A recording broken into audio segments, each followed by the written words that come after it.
Je voulais parler aujourd'hui avec vous, les frères, d'un sujet qui est le sujet du moment, c'est le sujet du Hajj. Beaucoup de gens nous posent beaucoup de questions sur le Hajj. Bon, alors, le Hajj, rukn min arkan l'islam. On va parler, alors, Inch'Allah, on va faire, Lyon, Inch'Allah, je vais parler de fiqhiyan, c'est-à-dire au niveau juridique, comment on fait le Hajj, ici, maintenant, là, fait le dars, pendant 15 minutes à peu près, c'est pas... Et on va parler de maqasid al-Hajj fi khutbah, Inch'Allah. Comment Allah subhanahu wa ta'ala, pourquoi Allah subhanahu wa ta'ala nous a prescrit le Hajj? Pourquoi Allah subhanahu wa ta'ala, pourquoi salat, c'est 5 fois par jour? Pourquoi le Jumu'ah, c'est 1 fois par semaine? Et pourquoi le Hajj ou le Ramadan, c'est 1 fois dans l'année? Le Hajj, c'est 1 fois dans la vie. Quelle est la hikmah? Quelle est la sagesse? Pourquoi Allah subhanahu wa ta'ala nous a prescrit le Hajj 1 fois dans la vie? Et 1 fois, il n'y a pas... Donc tout ce que tu fais en plus de le Hajj, c'est nafila min indik. Allah subhanahu wa ta'ala, il nous a prescrit liman istata'. Barakallahu fik. Na'am, liman istata'. والاستطاعة شحال؟ الاستطاعة اثنين. La condition, alors l'istitaa c'est quoi? C'est la capacité. Il faut avoir la capacité physique et matérielle. Bon. Allah subhanahu wa ta'ala, pourquoi il nous a prescrit le Hajj? Ça c'est ce qu'on va voir faire le khutbah, Inch'Allah. Mais ici, on va voir juridiquement comment on fait le Hajj. Comme ça, alors, première chose, première chose, avant de parler de le fiqh, l'ihram, le tawaf, tout ça, avant de parler de tout ça. Quand on fait le Hajj, qu'est-ce qu'il faut faire? Première chose, le mal al-halal. Ok? Le mal al-halal, la personne doit faire le Hajj avec l'argent propre, l'argent halal. إذا قال الإنسان لبيك اللهم لبيك قالت الملائكة لبيك وسعديك. Quand tu dis labbayk, je réponds à ton appel, ya Allah, les anges te répondent si ton argent est halal. Si ton argent est haram, si l'argent de la personne est haram, le malaika te dit la labbayk wa la sa'dik. Ton hajj, on te le retourne sur ta tête, sur ton visage, sur ta figure. Allah subhanahu wa ta'ala, il n'accepte pas. Inna Allah tayyib, la yaqbalu illa tayyib. Naam. Allah est pur, il n'accepte que ce qui est pur. Donc ça, c'est la première chose, ayyuhal ikhwa. La deuxième chose, la deuxième chose, قلنا المال الحلال وزيد وليد الحلال ثاني. Quand vous allez avec une agence, لازم يكون وليد حلال ثاني. ماشي شفار كما يقولوا خوتنا المغاربة. Il faut qu'il soit وليد حلال ثاني, pas un truand. Donc cherchez الرفيق قبل الطريق. Cherchez l'agence avec qui vous partez avant de partir. Parce que les arnaques au Hajj, c'est devenu حاجة عجيبة. Faites attention. Donc, soyez parti avec une agence qui a pignon sur rue, que vous connaissez, qui a son siège, qui a l'ancienneté, qui vous fait un contrat. Ne donnez pas votre passeport à quelqu'un comme ça, que vous ne connaissez pas. Non, partez avec quelqu'un qui vous fait un contrat, dont vous savez l'honnêteté, vous savez le sérieux. C'est très important. Bon, maintenant, ma hiya arkan al-Hajj? Ou shini arkan al-Hajj? On y allait. Allez, on est entre nous, les frères. C'est lui qui se trompe, c'est pas grave. C'est quoi? Allez, bismillah. لا الإحرام زيد النية داخلة في الإحرام. النية c'est la seule chose في الحج qu'on dit à haute voix. C'est la seule, يعني النية elle est toujours dans le cœur. Quand tu vas faire salat al-dhuhr, tu dis pas Allahu Akbar salat al-dhuhr 4 rak'at, c'est pas ça, on dit pas ça. النية elle est dans le cœur. Mais le hajj c'est le seul rukn, le seul pilier de l'islam où le niya on le dit à haute voix. Labbayk Allahumma hajjah, labbayk Allahumma umrah. C'est ça en fait. Le hajj on le dit et on le prononce. Donc c'est important. Et c'est pour ça que Allah subhanahu wa ta'ala dit في سورة الحج ولله على الناس حج البيت لمن استطاع إليه سبيلا, سورة الحج. Pourquoi il dit ولله على الناس? C'est un droit d'Allah sur les gens de faire le pèlerinage. Pourquoi il dit c'est un droit d'Allah sur les gens? Parce que tout ce que tu fais pendant le Hajj, ce sont des choses qui sont voyants. Du moment que tu donnes ton passeport, les gens ils savent, les gens autour de toi, ta famille, les amis, tout le monde sait que tu vas aller au Hajj. Donc qu'est-ce qui va se passer? Il va y avoir un petit peu d'ostentation dans ton cœur. Donc tu vas faire un djihad contre toi-même, un djihad contre ton nafs, pour que ça ne soit pas l'ostentation qui prend le dessus. Donc, jahad nafsik pour que le hajj il reste pour Allah. Vous voyez, وَلِلَّهِ عَلَى النَّاسِ حَجُّ الْبَيْتِ. Bon, واش هي أركان الحج قلنا؟ الإحرام، طواف، زيد، السعي، زيد، عرفة بارك الله فيك. Les 4 piliers de l'Hajj, c'est ça. L'Ihram, Tawaf, Sa'i ou Araf. L'Ihram, retenez, hein. L'Ihram, Tawaf, Sa'i ou Arafah. L'Ihram, ça veut dire quoi l'Ihram? Se mettre en état de sacralisation. Qu'est-ce que ça veut dire se mettre en état de sacralisation? Quand on décide, فَمَنْ فَرَضَ فِيهِنَّ الْحَجَّ فَلَا رَفَثَ وَلَا فُسُوقَ وَلَا جِدَالَ فِي الْحَجِّ. Si tu décides de faire le Hajj, pas de perversité, pas de gros mots, pas de... Classe. Hein, tout ça, tu mets de côté. L'ihram, alors physiquement, تتجرد من المخيط. Physiquement, يعني, qu'est-ce qu'on va faire l'ihram? On va enlever المخيط والعلماء المخيط والمحيط. Ça veut dire quoi? Ça veut dire tout ce qui est cousu, tu ne dois pas le mettre sur toi, et tout ce qui te forme, qui te met en forme, tu ne dois pas le mettre. Par exemple, ça met en forme ma tête. Ça met en forme mes... Vous voyez? En fait, tu prends un izar, tu prends un drap, si vous voulez, tu prends 2 draps et tu te mets dans ces 2 draps. Ça veut dire quoi? Ça veut dire tatajarrad min ad-dunya. Tu sors du dunya. Et que tu sois le président de la République ou le roi ou l'avocat ou je ne sais pas qui, n'importe qui, ou tu sois quelqu'un qui personne ne le considère, on est tous pareils. On est tous pareils. On va tous mettre, tous les deux, on va tous mettre une étoffe sur nous-mêmes, hein, une étoffe en haut, une étoffe en bas. Et ça te ressemble à quoi? Tu te mets dans un linceul. Comme le jour où on te mettra dans la tombe. Et en fait, le Hajj, ça te rappelle quoi? وَاتَّقُوا اللَّهَ الَّذِي إِلَيْهِ تُحْشَرُونَ. يذكر ربي في سورة الحج، في سورة البقرة. واتقوا الله في أيام معدودات فمن تعجل في يومين فلا إثم عليه ومن تأخر فلا إثم عليه زيد لمن اتقى. Vous voyez? Allah subhanahu wa ta'ala dit craignez Allah pendant quelques jours. Celui qui reste 2 jours à Mina, 2 jours au-delà de l'Eid, et puis il quitte, la ithma alayh. Aucun grief contre lui. Mais celui qui reste 3 jours, il reste encore 1 jour, il n'y a aucun grief aussi. Pourquoi? Pour qui? Liman ittaqa. Pour celui qui reste en piété. Ça veut dire quoi? Si tu quittes Mina et tu vas à la Mecque, va à la mosquée, va au Masjid al-Haram, ne va pas au marché. Si tu restes à Mina, tu restes dans le taqwa, dans la piété. Tu ne restes pas dans la médisance.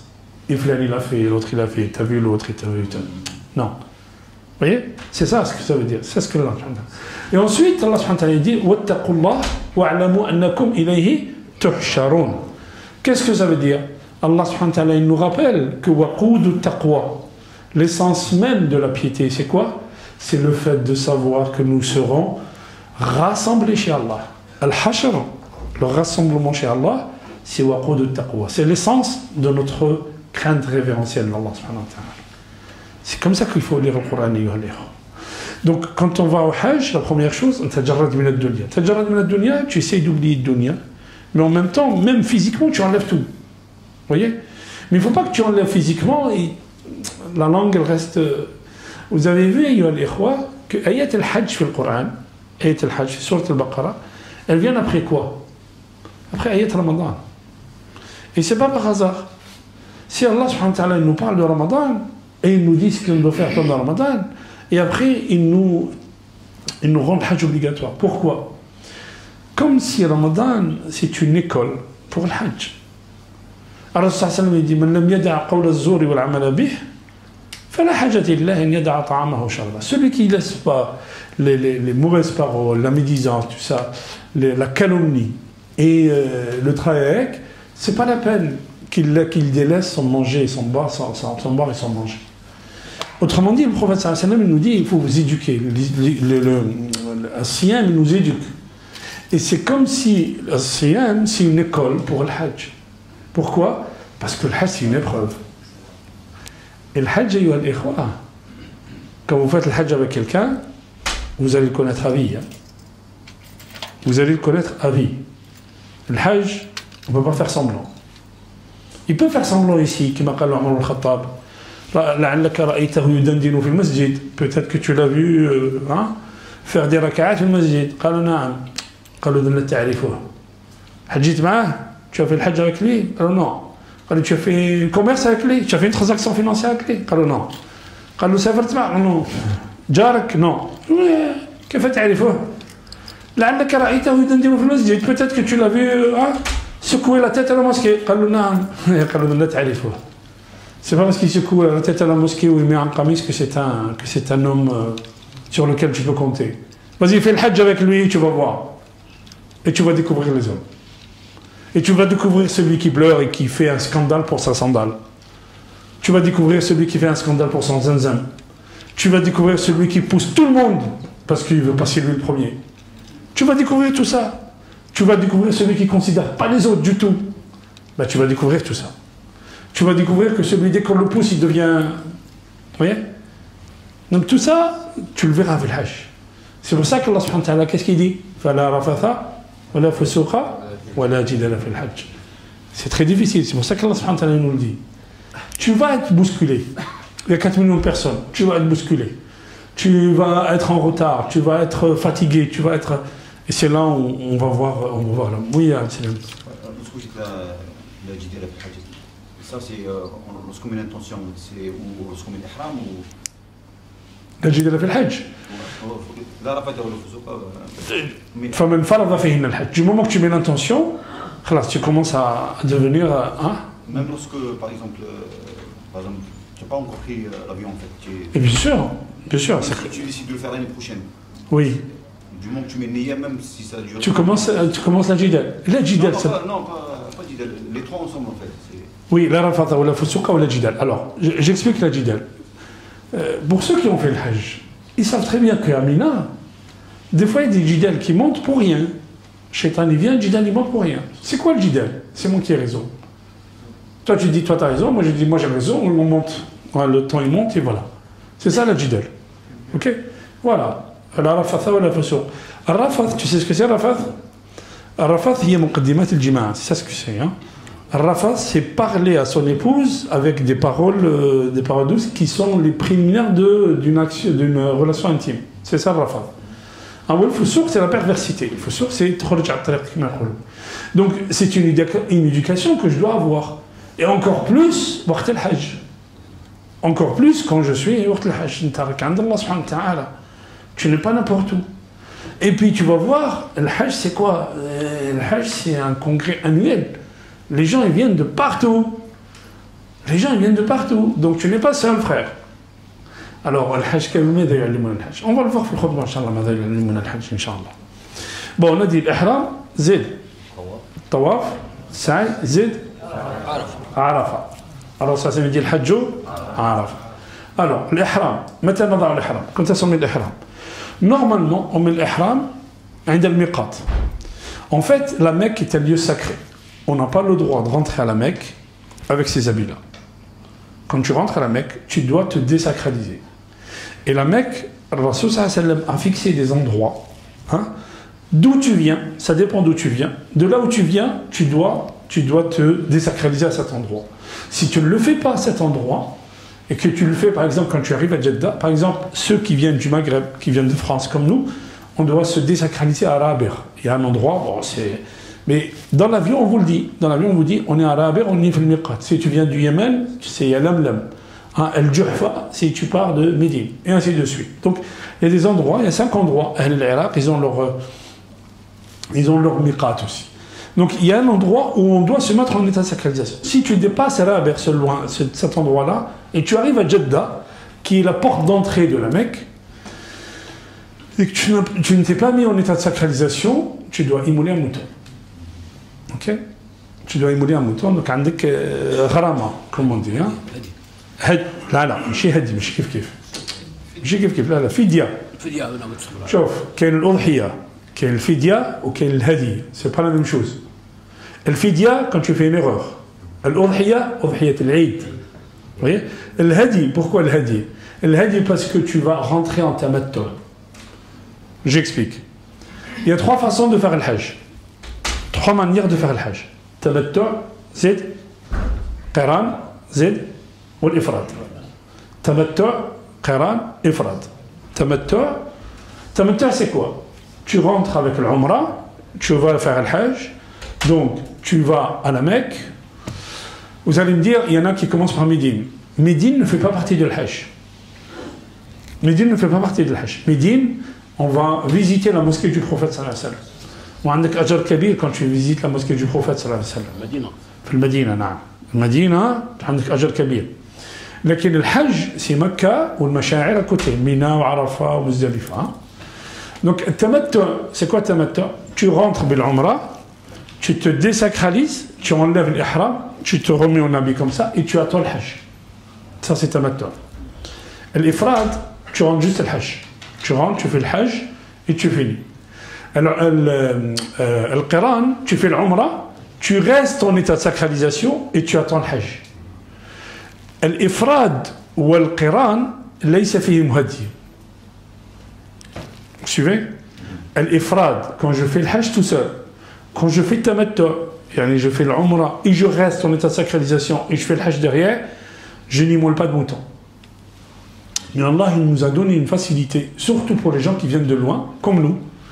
Dès que tu arrives, parce que des fois tu vas à l'Hajj 10 jours ou 15 jours avant, ou des fois un mois avant. Tu ne peux pas rester un mois en étant d'ihram. C'est très lourd.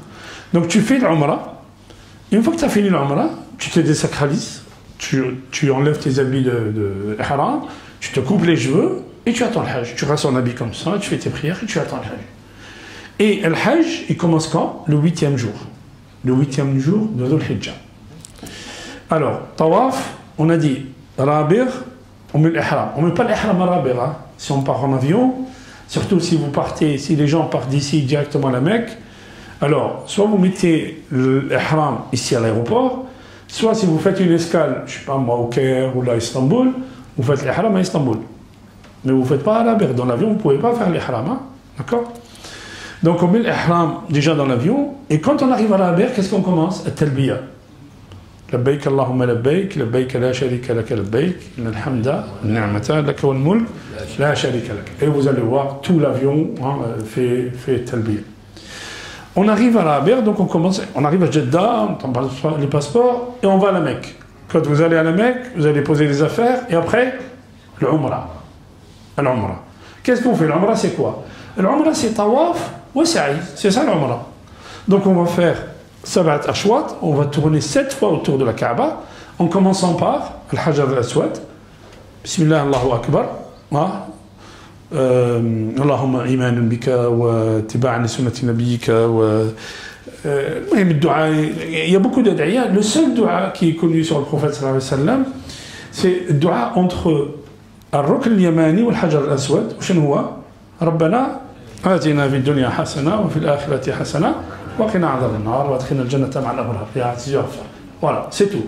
Le reste, tu lis le Coran. Tad'u lillah subhanahu wa ta'ala. Tu demandes à Allah ce que tu veux. Inta fi bayt al-malik. Ok? هذا هو الطواف. Tu fais 7 tours. Une fois que tu as fini, tu fais rak'atayn في المسجد الحرام. Où tu veux. Normalement, في مقام إبراهيم. Tu peux pas, il y a trop de monde. Donc tu vas là où tu veux, tu fais rak'atayn. En bas, qu'est-ce qu'il y a? Zamzam. Ma'u Zamzam, lima shuriba lah. Le prophète dit, celui qui boit Zamzam, tu fais un dua. Excusez-moi, je suis... Alors, qui nous rappelle le dua de Zamzam? Allez les enfants, les frères. Hein? Qui te Zamzam, moi je trouve. Allez. Qui est là, Polo? On ne peut pas savoir. On ne peut pas savoir? Non. Hein? اللهم نسألك علما نافعا ورزقا واسعا وقلبا خاشعا ولسانا ذاكرا وعملا متقبلا. C'est ça le dua Zamzam. Alors ça dit dua Zamzam, mais au Zamzam le mashuri bala. Avant de boire, tu dis ça. Après que tu as fait ça, tu vas faire sa'i.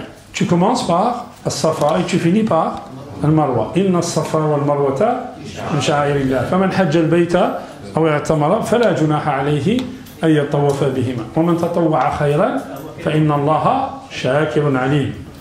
Ça tu le dis quand tu es في الصفا. Tu te tournes vers la Kaaba. Allahu Akbar, Allahu Akbar, Allahu Akbar. Nasr abdah wa azza jundah wa hazam al-ahzab wahda. Tu dis ce dua qui est une ayah sur le Baqara et après tu commences sa'i. Ok? Alors, sa'i, quand tu commences sa'i, ça c'est une fois, et ça c'est deux fois. Non, l'aller c'est un, le retour c'est deux. Ça fait deux, voilà. Et tu fais ça 7 fois. 1, 2, 3, 4, 5, 6, et tu finis fil marwa. On est d'accord? Ok.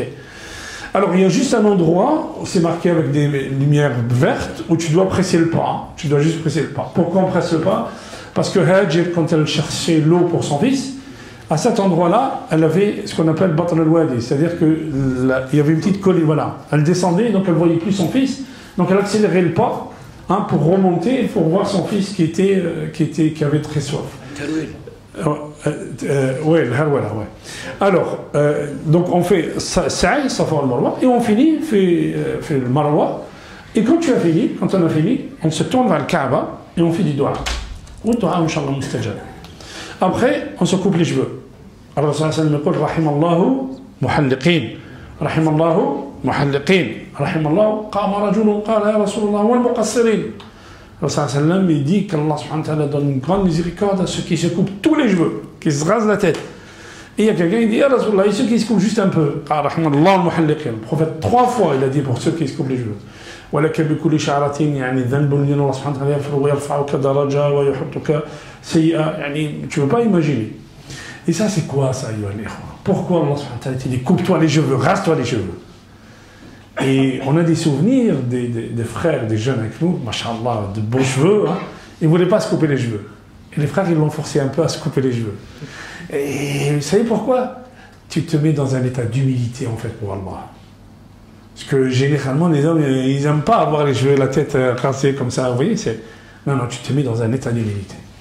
Et une fois que tu as fait ça, la femme, elle coupe une moula, elle coupe juste ça. Voilà, tu rentres dans ton hôtel et tu vas te doucher, tu te mets en habit. Et tu attends Yam al-Hajj. C'est quoi Yam al-Hajj? Le 8e jour. Le 8e jour, c'est quoi? Yawm al-Tarwiyah. 9e jour, Yawm Arafa. 10e jour, Yawm al-Eid, Yawm al-Nahr. 10e jour, Yawm al-Nahr, c'est le jour de l'Eid. Ok. Et le jour de l'Eid, il y a beaucoup de travaux pour le Hajj. Hein. On finira la semaine prochaine, Inch'Allah. Le 11e jour, Yusamma Yawm al-Qarr. Al-Qarr, c'est la stabilité, la stabilisation. Tout le monde reste à Mina. 12e jour, Yawm al-Nafr al-Awwal. C'est le jour du premier départ. Et le 13e jour, le jour du dernier départ. Ok. Et Yam al-Hajj, du 8e jour jusqu'au 13e jour, je vais l'expliquer, Inch'Allah, la semaine prochaine pour les frères ou les sœurs, les mamans qui vont partir al-Hajj, Inch'Allah. Pourquoi on l'appelle le 8e jour Yawm al-Tarwiyah? قال العلماء pour deux choses. التروية من الرؤية والتروية من التروية يعني التروية المياه الماء. لأن الصحابة ils ont cherché l'eau le 8e jour pour aller à Mina. Parce que Mina, vous allez voir, hein, il n'y a rien, il y a des tuyaux, effectivement, il y a de l'eau, tout, mais c'est juste ces 3 jours dans l'année, hein, c'est tout. Bon. Maintenant, alhamdoulilah, il y a les commodités, mais avant, il n'y avait rien.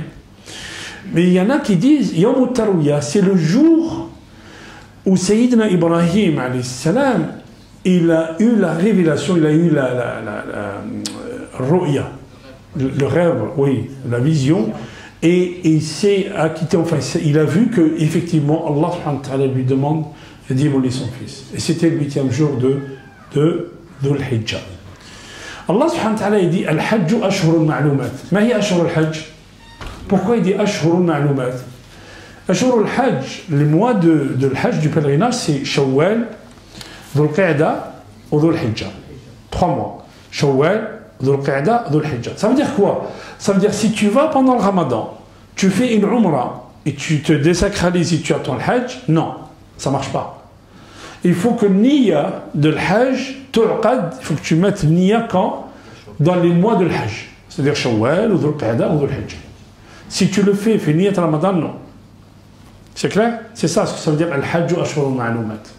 On continuera, Inch'Allah, le 8e, 9e, 10e jour, ce que doit faire Al-Hajj, et jusqu'à ce qu'il revienne, Inch'Allah, chez lui. Allah subhanahu wa ta'ala, Inch'Allah, yataqabbal minna wa minkum ayyuha al-ikhwa.